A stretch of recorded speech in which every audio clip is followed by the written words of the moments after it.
Good evening, everyone.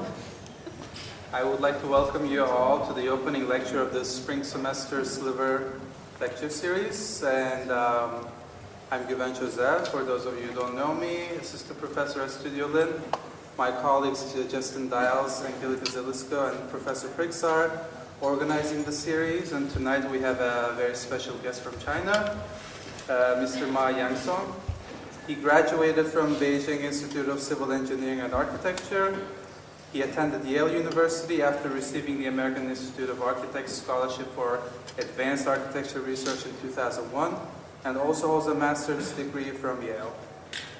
We have not overlapped, but I've been personally following the works of Ma and Mad architects since I attended the same institution myself. Their work holds a very important place in the body of a new generation of architects engaged with shaping of contemporary design culture. Their work is relentlessly imaginative and relevant. Their practice is also one of those rare young practices that have the pedigree to test their ideas in built form, as you will soon see in the lecture. Mr. Ma has since taught architecture at the Central Academy of Fine Arts in Beijing, was awarded the 2006 Architecture League Young Architects Award in New York. In 2008, he was selected as one of the 20 most influential young architects today by Icon magazine, and Fast Company named him one of the 10 most creative people in architecture in 2009. In 2010, he became the first architect from China to receive a Riba Fellowship. Especially in the light of the current honoring of Wang Xu with the Pritzker Prize, I believe that it is ever more important to pay more attention to the input of Chinese architects to the contemporary architecture culture. Although the work of MAD is international in its conception on content, their testing ground for their architectural experiments so far has been primarily China, and we would love to see examples of those tonight. Mr. Ma is certainly one of the leading voices of my generation of architects, and it is my pleasure to host him here at the Young Avante tonight. Ladies and gentlemen, Mr. Ma Yasong.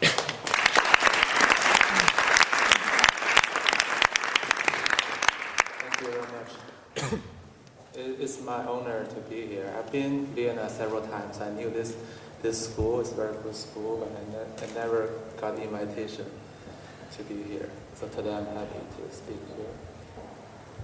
I'm going to introducing some works we have done in past 7 years. This is the first time showing this. It's not even our office work. It's my student work. It was almost 10 years ago. I was in school, and that was after 9/11. So we are proposing, everyone proposing something for the World Trade Center in New York. So this was my proposal in 2002. I was learning Maya, this kind of program. So maybe you see those things. But then later, during these 10 years, I keep finding new things from this image. I keep asking myself why I did this, because I remember, at that time I couldn't find the best solution for this project. I almost dreamed, what this new World Trade Center is supposed to be. So I dreamed of this cloud structure floating above all the high-rise. Then I did this. Then later, I find this actually built up a dialogue between modern city and a kind of new thinking. Because as a student, you do something, you think this for the future, better future, but what this better future means, I think that's something interesting. And later, actually, that was funny. Last year, there's a client come to my office, he said, I saw this picture by you 9-10 years ago, and I really like it. I haven't seen you build this till now, and I want to build this. And I was so happy as a Chinese client. They're so crazy. They can build anything. And then we talked about almost like 2 hours. And then in the end, he said that the building on the front he wants to build. that was the really funny thing. So on this cloud, I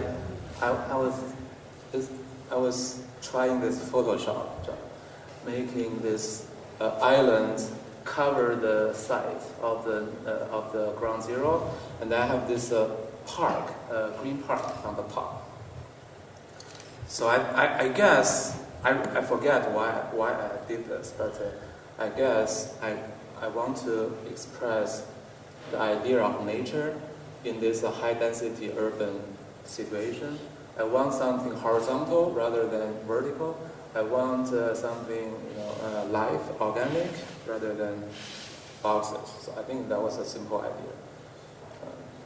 But later I find this feeling stronger and stronger towards the modern cities. And this photograph I found later actually was done in 1996 by a Chinese artist. He went to New York. He did this fireworks, and he took photo. That was before 9/11. You can see the Twin Towers still there. I think this inspired the terrorists somehow. But I think as an artist, as individual, I found this photo is very powerful because he's very like one of us. He's very small person, and he's new in this big city. I think he's questioning the power of the modern cities. So everyone is impressed by New York, right? You see this big skyscraper, very, very powerful. But I think he's questioning. I think I read this image. I think he wants to ask us what's the future supposed to be for our future city. Because all these buildings was built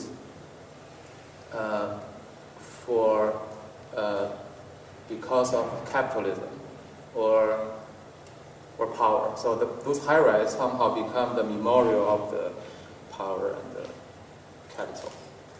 They're not really about people, about human. And I want to show an early project we designed for fish. It's actually a fish tank. It's a house for fish. Why we start to design this? Because these photos, you can see those fish in this cubic fish tank. They act weird. They always at the corner. They always hit the wall of the fish tank. They look like this. So we actually got this fish tank for free. We bought a fish and they give us this free fish tank. Maybe the fish tank was so cheap, so they can give it for free because the fish also cheap. It's cheap because the mass production behind this product is cubic. It's very easy to produce. Maybe same as modern buildings, modern architecture. House is a machine for living. That's a very famous motto in architecture. And all these towers, all these big machines, they're all about quantity and power and duplications, but less about people inside.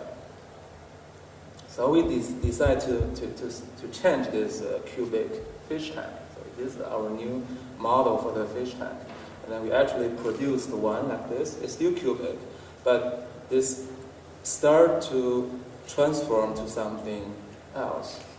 And we start to bring this outer surface into the space and creating a more complex organization in this space. So there's a new fish tank. And this actually a very early exhibition we were involved we were supposed to show some architecture, but we didn't have any. So we have the fish tank and we put the people there, so this look like an architecture model. And then we have a fish inside. That looked really funny because the fish, they're bigger than people. And so actually but in reality, people, they don't care fish, right? They die, you throw away, buy new fish. maybe human, they have the same position in the city. Like nobody care about you. Nobody can really decide what kind of space, what kind of environment you want to live, right? Because you have no control in the city. So I think this smaller people are interesting. But also we don't know if the fish tank, this new fish tank is better or worse. Because those fish, they don't talk, we don't know. But I think it's similar to people. People talk, but people don't know what they're talking about. The same. And people talking about democracy, you ask them why what they want, they don't know what they want. So I think it's interesting in this project, we find the position to be a designer, right? Because every designer, like architect, they sign their contract with powerful people or rich people. That's why we are not being respected, because they hire lawyer or doctor because they need them. When they hire architect, they feel very good because they're rich. But the building we produced, in the end, it belongs to the public. A lot of people will use your building. So I think later we find that's interesting. In this fish tank, there's one party missing. Because we as a designer, we design what we think is good for fish, and fish, we don't know, they don't talk. But there's one party missing, because we are not supposed to pay for the production. In reality, you have to make the powerful people or rich people, they pay for your ideas. So this project, when the architecture league, young architects work, that was funny because we didn't have an architecture. We don't have a building project. I think we find some interesting game in architecture. And later we start to try to do some big buildings because we are in China, we're supposed to do big things. And there was a competition like this to design towers. And we were just like you, like very young, inexperienced students, but we decided to try. You can see the picture at the background, a lot of high-rise. That was one of the big cities in China, and they want to build a high-rise. They want to do a competition for design high-rise 400 meter tall. But the competition says architects can propose a proper height. Actually, there's no limit. It's very clear who design a higher building get a better chance to win. So we proposed 800 meters. So we thought maybe this get a better chance. It's actually still 400 meters. It's 400 meter up and then coming down. So the top of the tower come back to the ground. So we call this 800 meter. It's actually two towers, they connect on the top and the middle. We thought this is better than typical tower because that kind of creating a kind of complicity in the tower. You can see the number 1 on the right is a typical high-rise. No matter what shape it is, the inside is every floor same. Repeat. It's a machine. So in our program, in our diagram, we bring the public activity to the middle of the tower. So from here, the people from the 4 parts of the building, they can meet in the middle. On the top of the tower, we propose this moving vehicle, like sightseeing thing. So we saw maybe this moving thing can be very interesting in the city, for the skyline. And we even did a section look like a real building. That will be lost, of course, because the first diagram already make them sad. We don't like to compete in height because I think it's like every city now in China and the Middle East, they want a height. They think the height is a symbol of the power. So, but I think it's stupid to compete that, because before you complete your building, some other city will already announce another higher one. And this is funny. This is a competition we won last year in Beijing. We proposed something very similar to that building. We have also a connection on the top and this moving vehicle, and we won this competition because we didn't show that funny diagram. I think that was important. How you set up this dialogue, how you communicate. But anyway, we did a lot of competition at the early time, and we lost a lot of them. And finally, we won this one. This one was the first international competition we did. Because we did a lot of competition in China, it was always a weird experience. Very hardly to win them.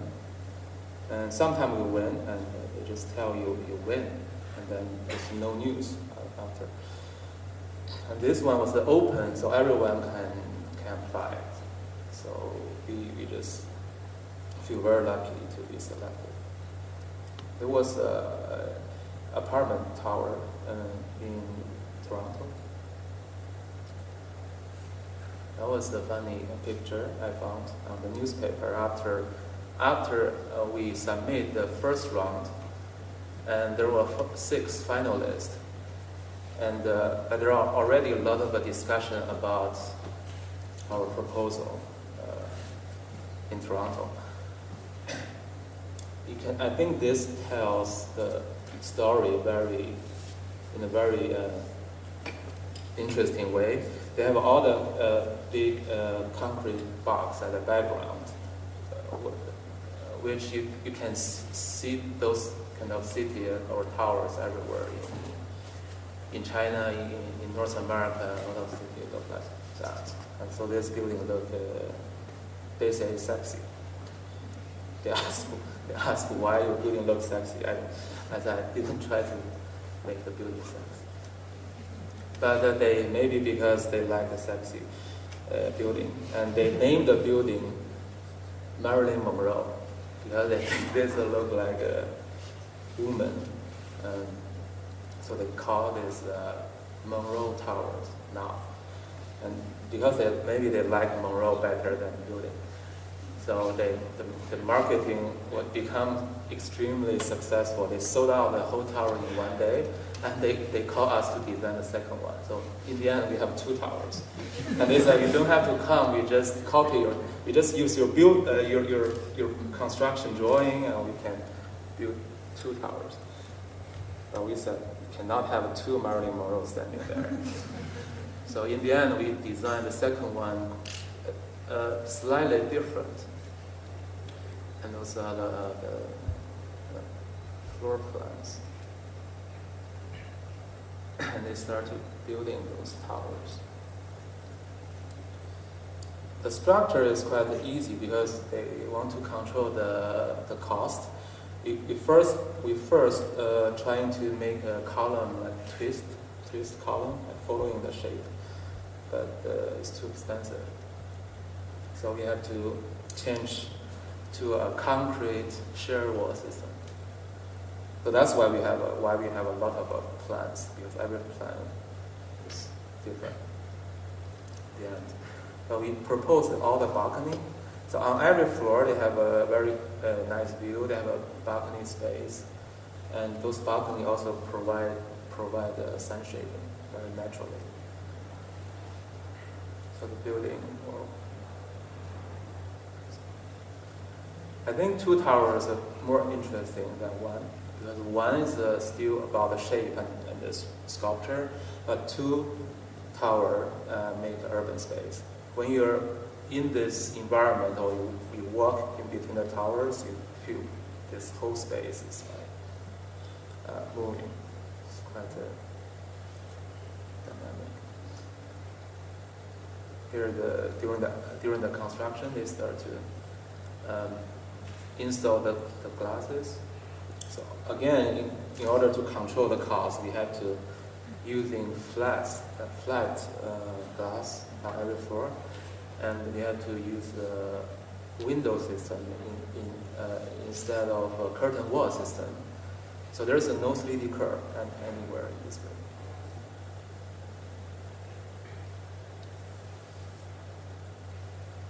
From different angles.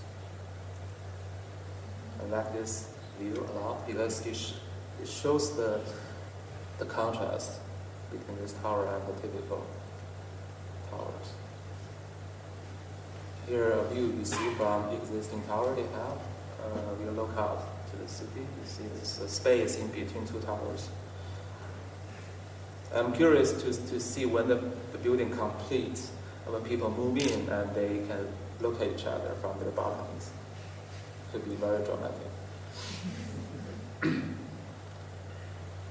Here you can the view on the right is the view you look up. You can see all the glass in the flat.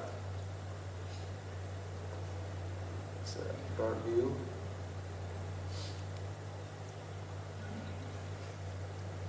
This picture is blurred because I found on internet. I found a lot of pictures on internet because Toronto is too far. I don't go often. A lot of people they take a weird picture. This one's the best, so I don't show other weird pictures.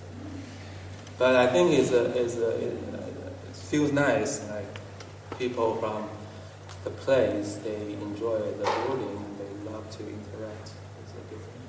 There's some joy from the local kids. They capture their shape very accurate. They know the two towers are different.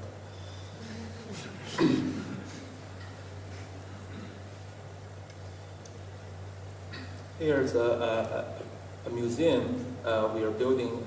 We just finished in China. This is a master plan in one of the Chinese cities. This city called Erdos in the Inner Mongolia. This master plan you can actually see in many Chinese cities. It's very similar to have a big plaza in the middle called the Citizen Plaza, without citizen in there. And three cultural buildings around the plaza, four of them around the plaza: opera, museum, library, and maybe cultural center. Every city, and the city hall on the corner, left corner, which is always the most powerful building in every city. So government, they work there. And this is a photo I took 2004. The first time I went there, I was standing on the roof of this government building. Just look at the future city. You can see the road. This was a desert, very wild landscape. This is 1 year later, 2 years. So the city is big. And now, I don't have the latest photo, but they already have a lot of high-rise there. That was crazy. But we're doing we built a museum there. That was a competition.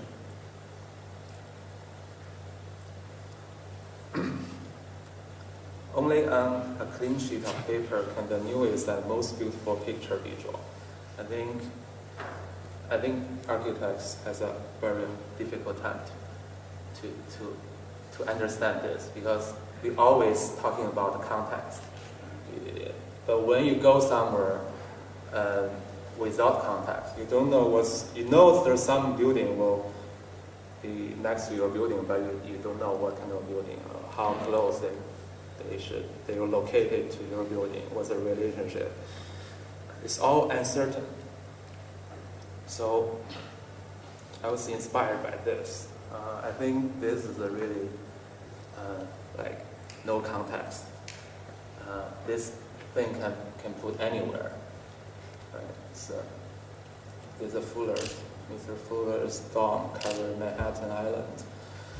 And I remember I saw this in a movie, actually, in this science fiction movie. It's stories about the end of the world. The Earth is full of virus. I forget the name of the movie. And people can only survive inside the bubble. And some hero come out from the bubble and save some other people, something like that. But anyway, the bubble is a basic architecture. It's providing protection to people.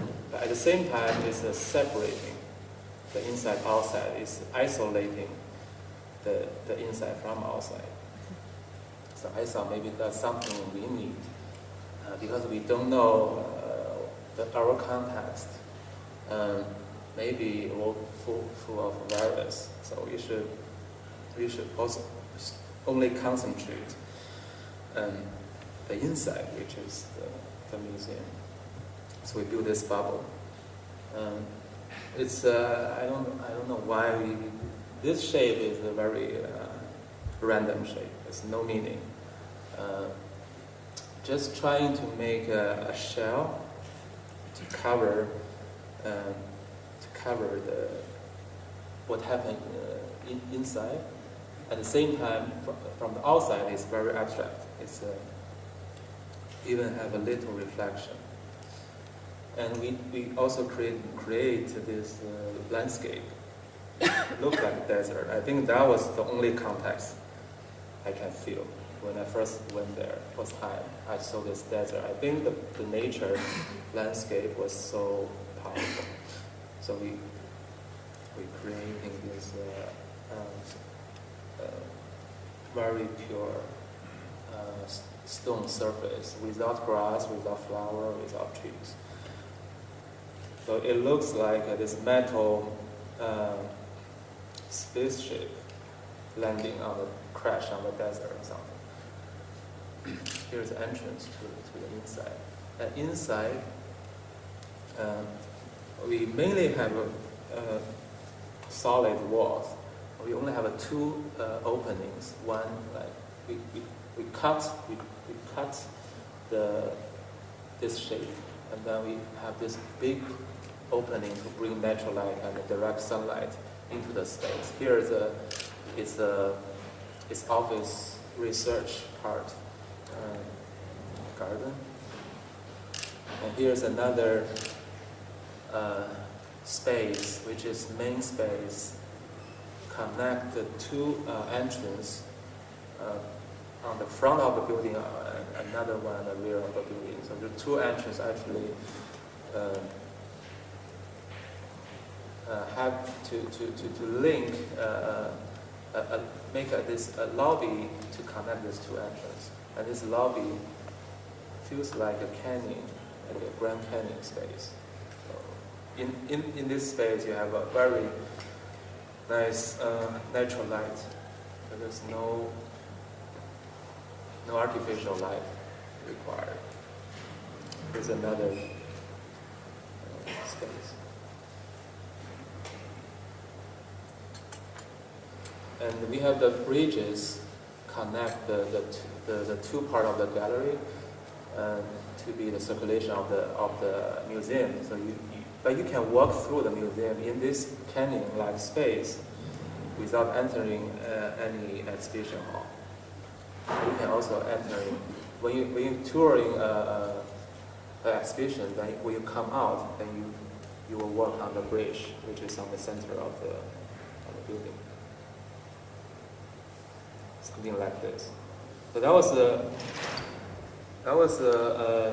this was like project in 2005 we did. At that moment, the place was really poor. Not poor, they have money, but the city is really poor. No anything look nice. But they have a very strong desire to do something new. I think that was interesting when we see them as a local culture. In Mongolia, we know it's a different culture than our main cultures. We always judge them local culture. But they don't see them as a local culture. They want something different. That was interesting for us. Here's another museum or building in north part of China called Harbin. Harbin was the first international city in China. Was very old one, and it's a very cold place. So again, we use the metal and a solid object. We only open some smaller roof light. Here's a model. So it's a very solid and very long object. It's actually 200 meters long. They want to design two museums, and we suggest them to make one because I think as a museum in China you need a certain size so people can tour the two museums without a stop. Here you see that there is a lobby in the middle and two museum program on the two sides. And the yellow part is lights, so lighting cones to the space. It's a very long building, so we have to make a lot of sections. So all the sections shows different quality of the space. And those spaces, they actually continuous. They're not isolated from each other. Here's one space from inside. You can see the natural light. And here you can see this space, how this space is connected to the space beyond. Here you can see the layers of the space. You're in the one exhibition hall, and you can see a bright space outside the hall. And then you see another darker space further away. Here's the outside of the building.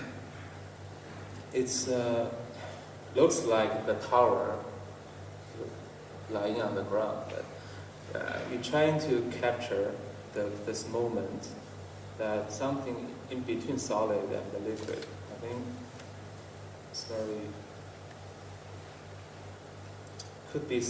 could be very sensitive feeling to see these shapes. It's the structure of the building. Here's see the space start to take shape. And we use the stainless steel to cover the whole building. You can see smoke curves. You can see the residential building behind our building. It's crazy. And then we get another chance to build another project in the same city. Was funny story because we designed this building, and during one meeting, this mayor came to the meeting and asked us to make this building made by wood. I said no, I cannot do this in wood because I didn't know he was mayor. So we didn't say anything more. Later I found he was new. I think he enjoyed the feeling to be rejected, so he wanted another one. I think here we're trying to tell him the truth, because you can see this site is even more beautiful. They have a wetland, and they have a city not far from the wetland. They want to build opera house here, but they want to build opera house, art, culture center, and a museum. 3 buildings. But later we said it's too many buildings. We should cancel one. And then he canceled one. We want to make something like this. This is a photograph we took there. They have a very long winter, and they have all snow and this kind of landscape. So we decided to make something look like a snow mountains. So this is opera house. And that's the cultural center. So we canceled the museum. I said, you have another museum, you don't need one here. So here you have a plaza, and the lake in between 2 towers, between 2 buildings, and you have the wetland surround this plaza. So these two buildings is actually one continuous strip. These white walls are actually very continuous, and then continue to the ground and become bridge, cross the river and cross the lake and become another mountain.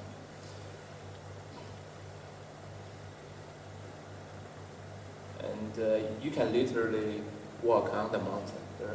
We make this a path on the facade of the building, so you can actually walk on this path and climb onto the mountain to the rooftop and look at the wetland surrounding.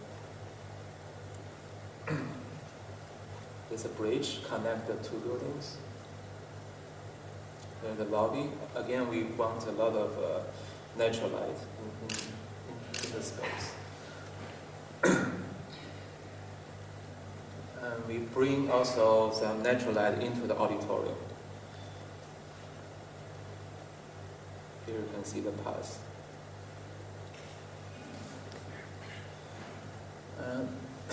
And this is South China. China is quite big. This is more like a tropical climate. It's different. The landscape is different. Mountains look different.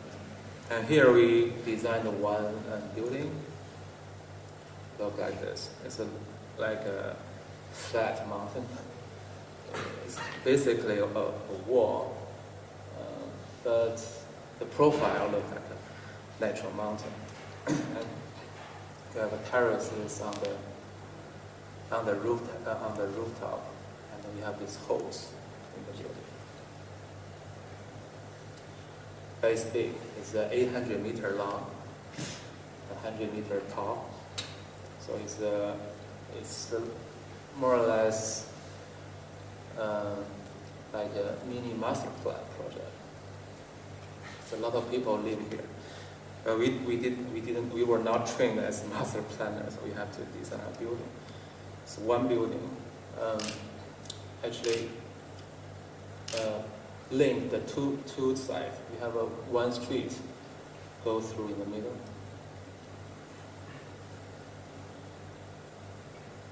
This is the wall. We call this wall fake hills because it's not real. It's a fake. But somehow it shows a sense of nature. It's the curve is the profile of the mountain is how do you say it? It's weird. It's not perfect. It's not beautiful. But I find it's interesting to find this random curve, like directly translate from your hand sketch into a computer, into a building. it's interesting because building it become emotional. I find that's interesting also in the traditional Chinese gardens. There are a lot of things imperfect. It's about imperfection. Anyway, here we push all the density into one wall, so then we can free a lot of space in front of the building, and we can provide a lot of public space in front of the building. And this is the construction. This building is half done. It's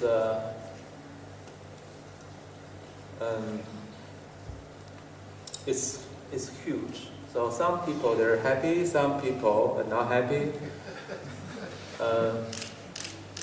There's argument, but I think there's a question here because when during the design process we test the density of the site. If we design a typical tower, cubic tower, 100 meter tall, we have to put 16 towers in this site. So it's huge. It's like a mini city. And this kind of a challenge happens everywhere in China. There's no small development. You gotta design this big. So every place, you have to deal with the density. So the question is not about building or not building. It's about how you build a building, how you deal with the density. I think here was a test. And this is another example. These are real mountains. These are beautiful mountains and lakes. And we designed something in the mountains. At the beginning, we were hesitating because I think any architects, when they see beautiful scene, they will love it. But at the same time, anything you do is a crime. Because people will hate it because the beautiful mountains was there. But I have to do something because the architects have to do something. Density problem again. They want to build 2 tower, 120,000 square meters.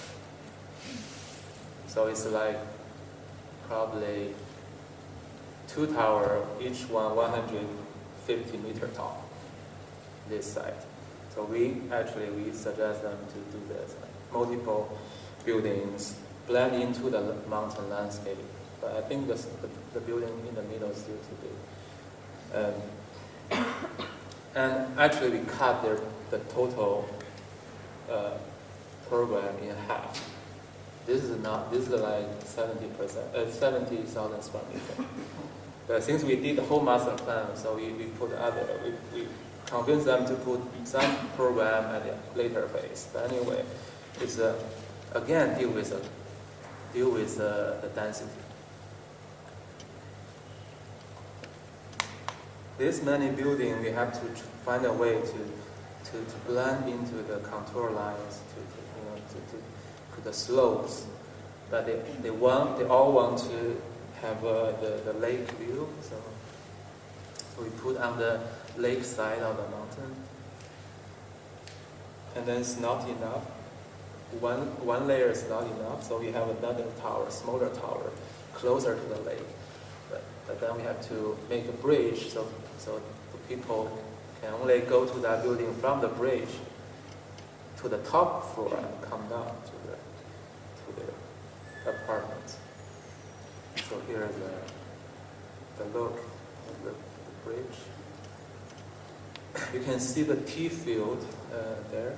It's very nice. And then I want to again try this kind of random curves in the building. This literally come from the sketch. So we scan those sketch, we follow them, and they build it. So we want to make this an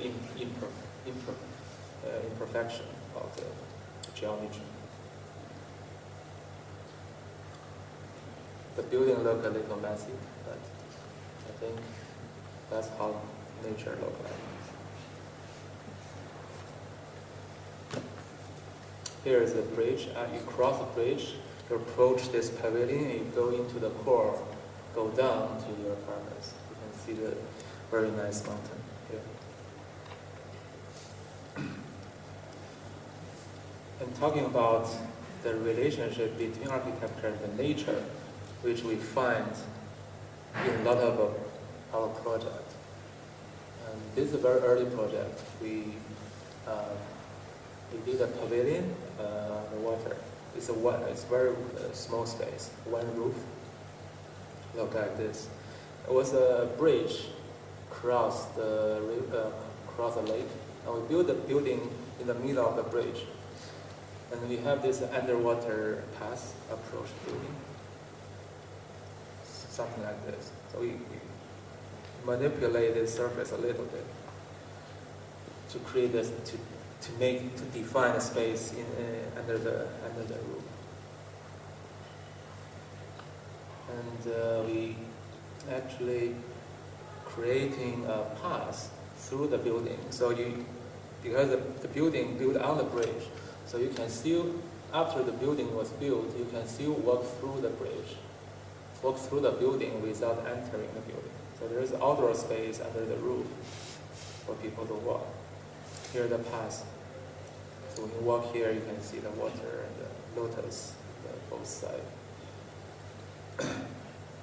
Here the path. You can go here. It's like a space, outdoor, the cover. And then you can go into the building, and then you can like walk like that in the smaller space. And when you turn, it's a big space. You see the landscape beyond. On the left side, we lower the roof, so you focus on the water surface instead of the ugly housing. Yeah. Anyway, I think in this small building, we try something like about how people feel in this kind of space, how they interact with the nature. And then it's funny, at that year, we finished this building in 2005, probably. There's some people say this is a digital architecture because there's some curve there. But I said there's no digital there. We just made very simple model, and we print these drawings. We cannot deliver the 3D drawings to the site, so we have to translate the drawing into 2D, and we print this 2D drawing one-to-one. We cut the steel or something.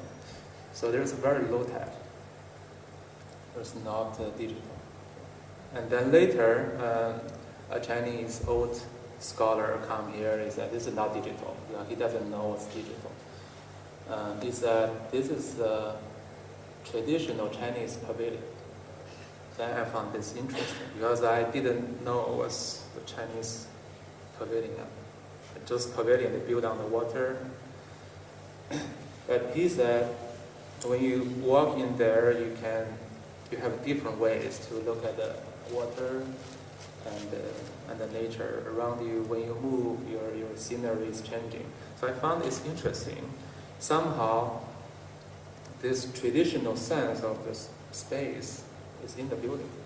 So we start to do some more research about this. About the traditional gardens even. And then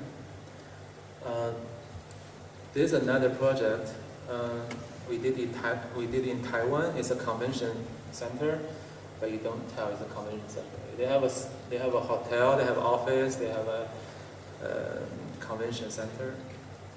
But we try to hide their program. We don't want to show the identity of the building. But we instead want to create a group of the buildings, so that it all look like a volcano mountain, right? This group thing I think is very interesting too. In the traditional Chinese architecture, you never see single building. It's always about a group, and when you create a group, the space in between becomes so important. When you go into a courtyard, like in the Chinese garden or even in the Forbidden City, those buildings are not most important thing, but you're always in certain space. I think here we try to do the same. We make a group of the mountains, and then we deal with the space in between. So this very much like actual mountain. We have a water at the lowest level. We have gardens in between them. We have a rooftop, which is also the green gardens. And this creating this plaza in this in between this mountain covered by water. When it's raining, they have a water. When it's not raining, it's a plaza. You can have a concert there.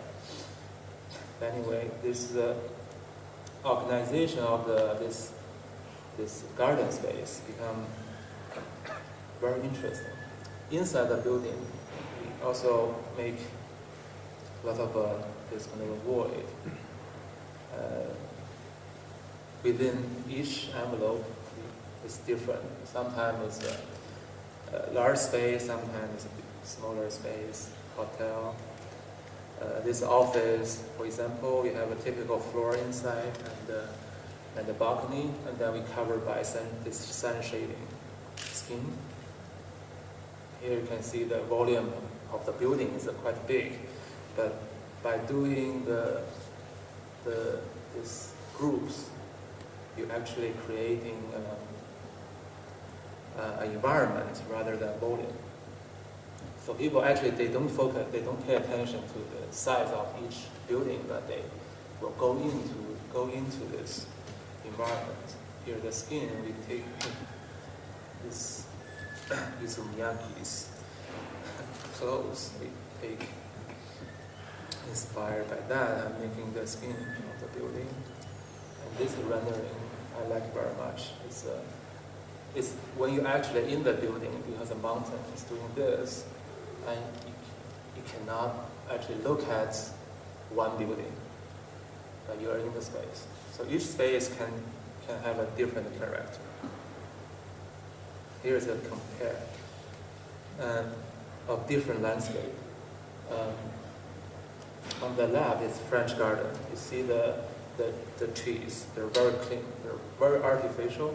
On the right is also artificial, because this garden is a man-made garden. Those stones, they're all collect from some river. Sometimes people they sculpture the stone. They think stone they shape the stone and then they put the stone back to the river and wait another 10-20 years and take out. So it's all artificial, but they're trying to compose different elements, trees, water, stone, architecture, together as a whole environment to creating a continuous experience in the space. So nothing is isolated. You cannot take that pavilion out of this context. I found that interesting. And this artificial environment is also linked to literature, poem, music, and many other formats of art. And also paintings. So I think maybe it's a modern way to isolate, architecture, landscape, urban planning, all these things. Maybe they should, because they're supposed to be interior design, product design. They're supposed to be connected. And back to the modern city, density again, because we all know courtyard is nice, garden is nice, but now we cannot build gardens because we have so many people fighting for house. So in the city, we're trying different ways to deal with this principle.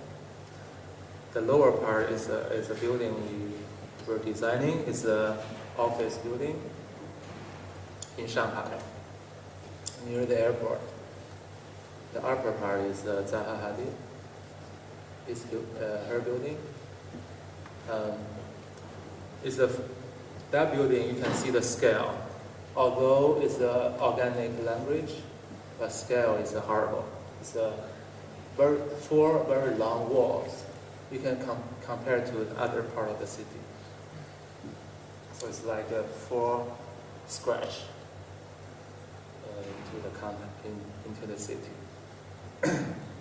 On the other side of the bridge, we work with the same developer, same program, same density, but we're trying to make multiple levels of the parks. It's a roof parks actually. And again, this is like random drawing. I don't like doing a lot of study. I think only when you don't know what you want, you do a lot of study.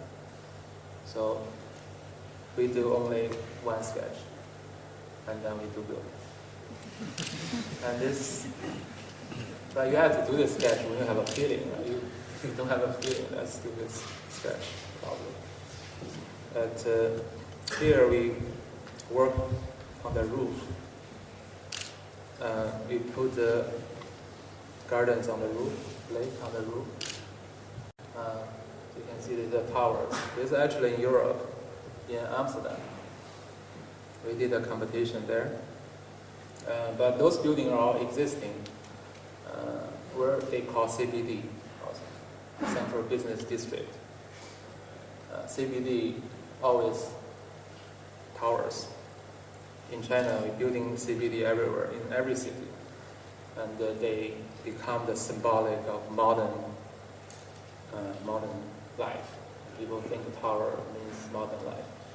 So, but here it's a little different. It's because actually each tower designed by a famous architect, but you don't tell. And they really respect the architects. Because they named the tower after the architect's name. There's a tower called SOM, and that tower the white tower in the middle called the TITEL Tower. They have TITEL's name on the main entrance. And here is the UN studio, and there's a very ugly low building. I think it's by FOA, but later they refuse to name after their own name, because they have to all follow one volume and shape. So they all become facade designer. That's a pity, because you can see all the buildings, they're all same. They're all the cubic. So they can only do the facade.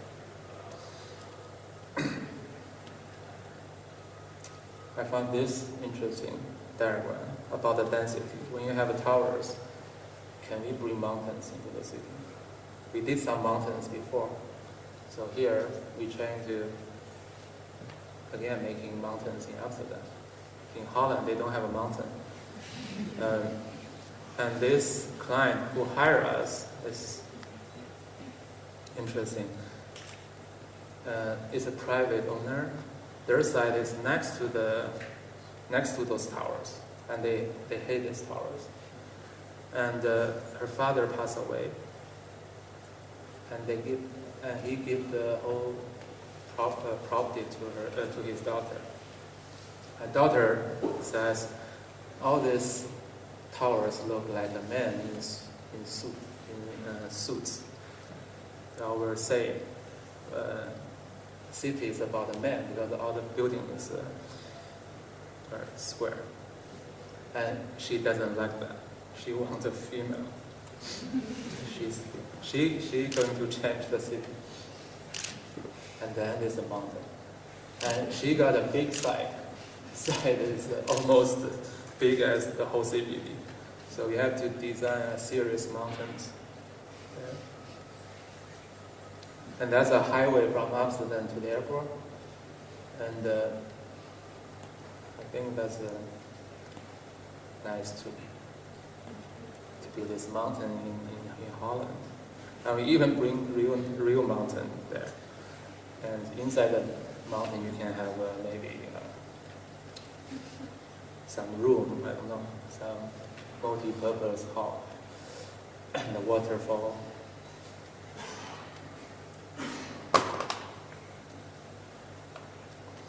But why mountain? I think mountains is what you see, but at the same time you can creating a different urban experience. You can see the valley space in between those mountains. Imagine you work in that CBD and you can come to this environment and shops and coffee, whatever. I think it's different. And then the question is how nature form related to daily urban life, how people feel in this space. I think that's about the other project. We're talking about the nature. We like nature. We like the real nature, fake nature, artificial nature. But what's a people's emotional connection to the nature in big cities? Like people survive in the city. They take subway. They go modern bars, hotels. But what kind of nature can be in the city? I think that's interests us very, very much. Go back to the first image I showed in the student work. I just realized, that's like floating park in the city. That's exciting. So something emotional, something spiritual about the nature. I think it's important that nature themselves as a green, because now we're talking about the green, sustainable is a different concept. So they take nature as a technical element, but nature can be also spiritual. And another project we are doing in Rome, we have to deal with the history. Here, there's a block we are going to renovate. There's an existing building, and there's a church at the corner, and that's the main building. It's actually a modern building with a concrete structure and this ugly facade.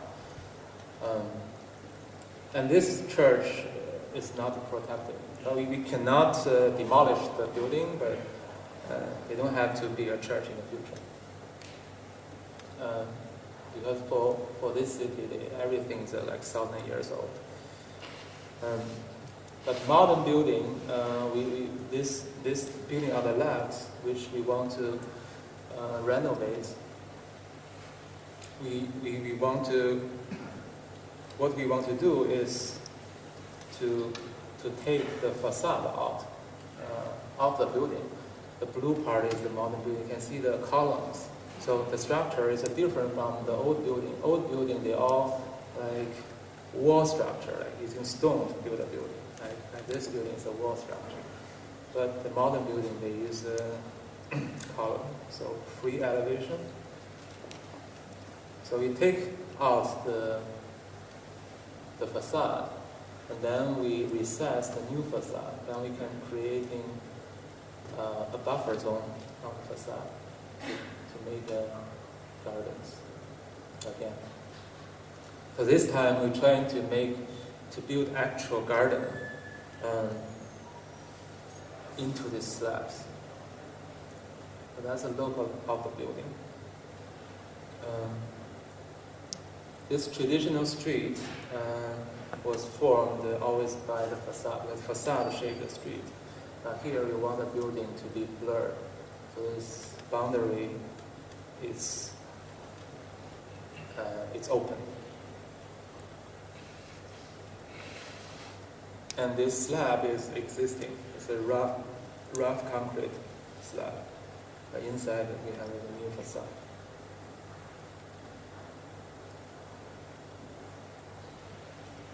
And go higher density.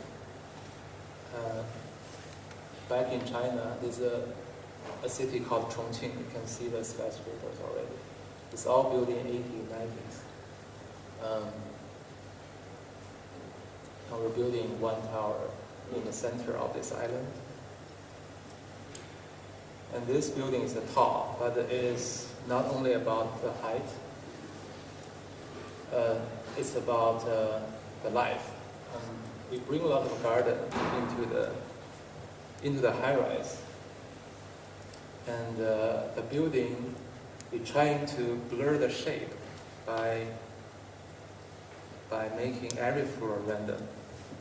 And they're all twisted, they're all like shifted from each other, but the whole tower doesn't have a clear shape, doesn't have a clear geometry. I think that's a development from the tower in Canada.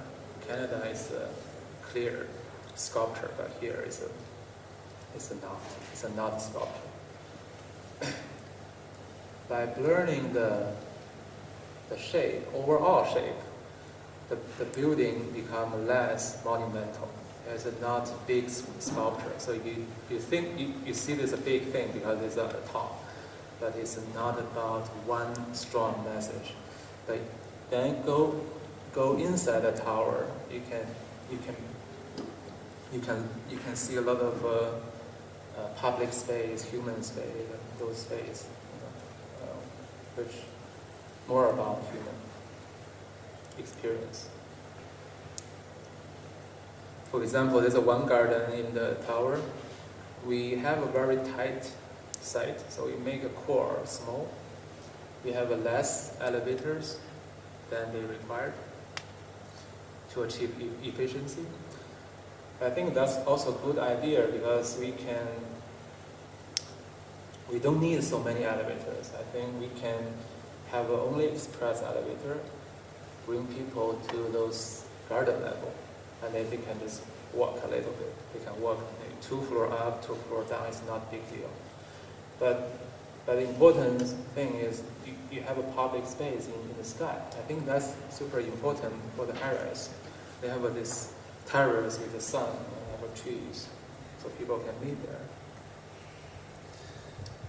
Those are view from the top. You can see those terraces, the random shapes. I don't know, random is a good word, but I don't know how to say in English. I mean, I think the perfect curve, the perfect geometry doesn't have a feeling. It looks like an industrial product. It doesn't express the feeling because in the artworks or paintings, any line cannot repeat. Those lines, they're not perfect. They're not.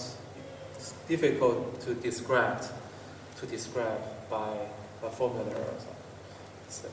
It's a human. So here we're trying to make this mega project come from those random shapes. Here's the development of that idea. We're making this one in Taiwan. We just finished this last week, so the ugly rendering is not so beautiful, but you can see the concept. Here we're trying to make multiple towers, but more important, the connection between towers. You can create this community, the urban life in the sky between the towers, between this jungle-like space. It's actually a street corridor, and the towers on 2 sides attach the corridor. And we have only 2 cores, 2 elevators in two of the towers. So people has to travel in the corridor. We even have some commercial and public program in this tower, in the middle part and the top part. So this can generate a lot of public activity in the sky. I think that's interesting for the high density cities or towers architecture. Not only about the green, but how people experience those green, and how those green can become spiritual or poetic.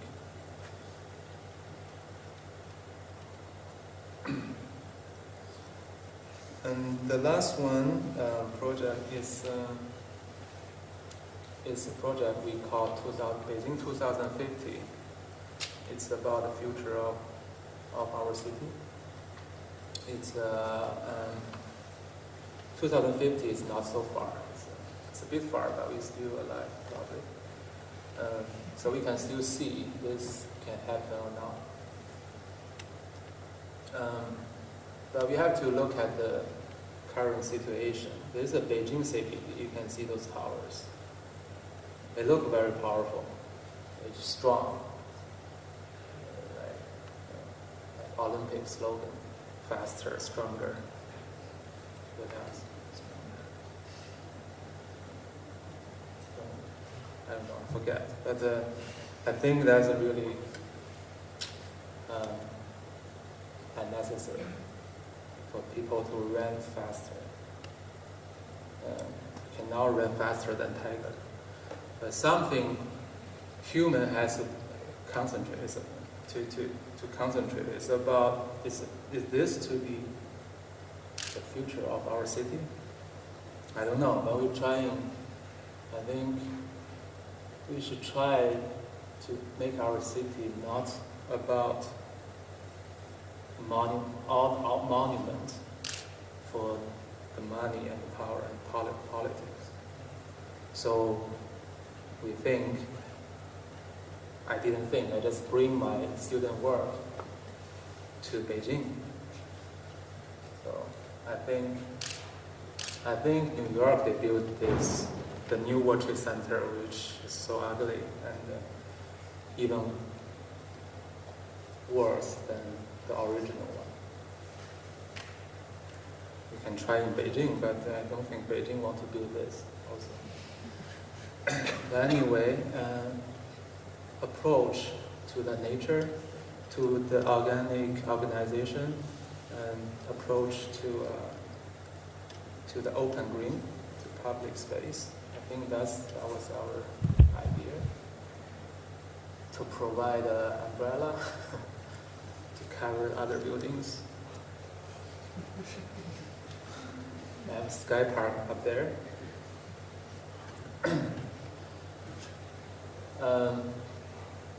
At Tiananmen Square used to be very symbolic, concrete plaza. Here's my favorite project. We cover the Tiananmen Square with a forest.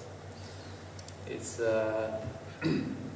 all green, all trees. It's very easy for us to make this happen physically, but it's difficult mentally.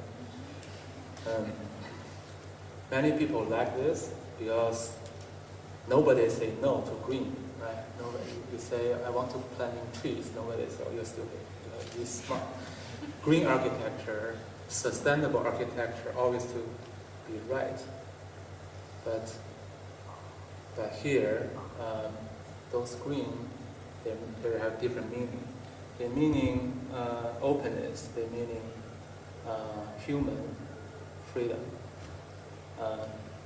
In this space, in the heart of the Beijing city. I think that's important.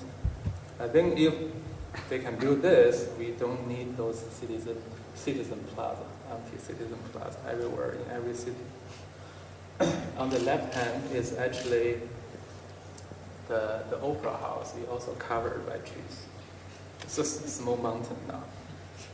You can still go into the mountain to see the opera.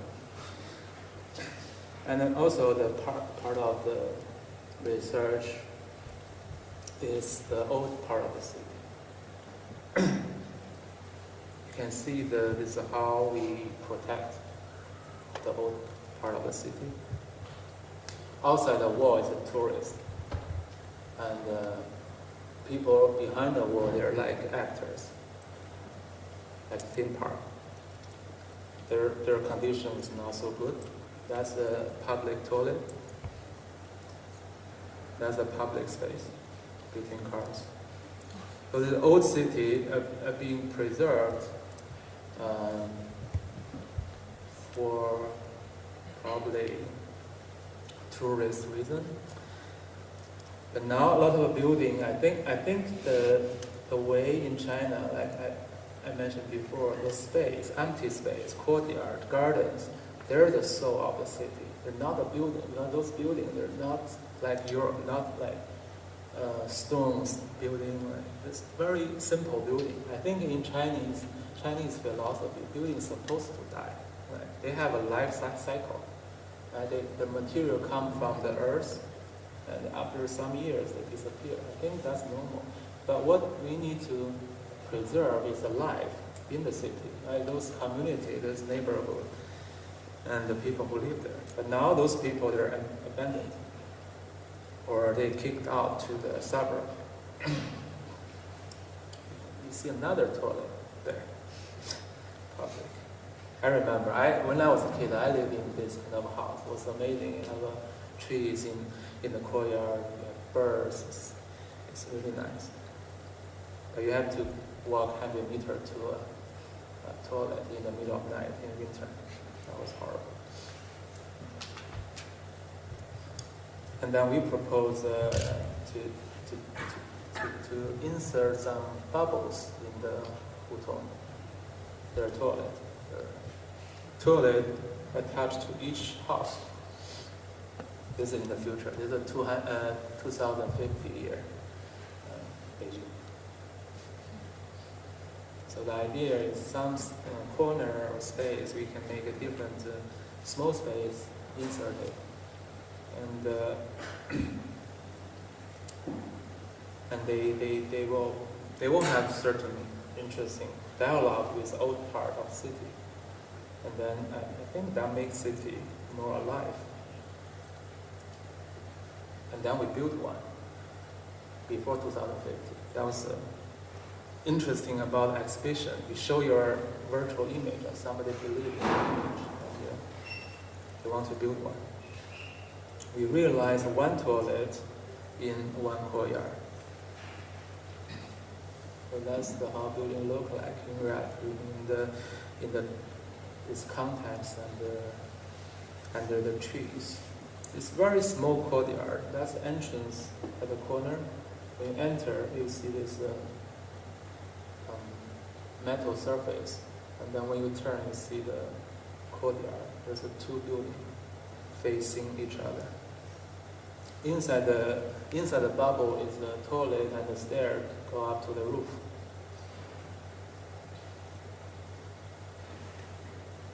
It's there. It's the toilet. Smaller bubble on the ground. I like this photo. I like the reflection into the bubble, which is a mixture of trees, sky, ground, old building, new building. It kind of a mix in a weird way, and look like a dream. It's not real. Also, it's small. It's very small, and the reflection is not. The reflection actually make it smaller because the reflection also blur the shape of the building. So for me, I feel this is interesting because it's small. It's only probably 4 square meters among all the other huge projects we're doing in China. I think it's important to examine this personal feeling, human scale. So I see this like a personal dream of mine. It's built one, probably in the future. The actual goal is to build many of them. So so they don't become a decoration for one courtyard, but they can be also functional to this community. So people who live there, they probably feel good to stay there. So the community can be there. And here is a view from the new house. Look at the courtyard. It's very small. You have a trees. You can have a sunshine. You relax here. That's the life we had before. The bubble is there, but it's reflecting the surrounding at the corners. You don't pay attention to the object. I think this space is the soul of the city, in which you have your life, your love, your family, or whatever. I think that interests us very much now, in different scale. If you see your painting can transform to a literature, transform to a garden, transform to a penzai on your table, transform to a city like Beijing, transfer to different scale, the same philosophy. I see no problem to transfer this idea into modern cities and big cities in the future. So we're still trying. This is the last image. Thank you very much.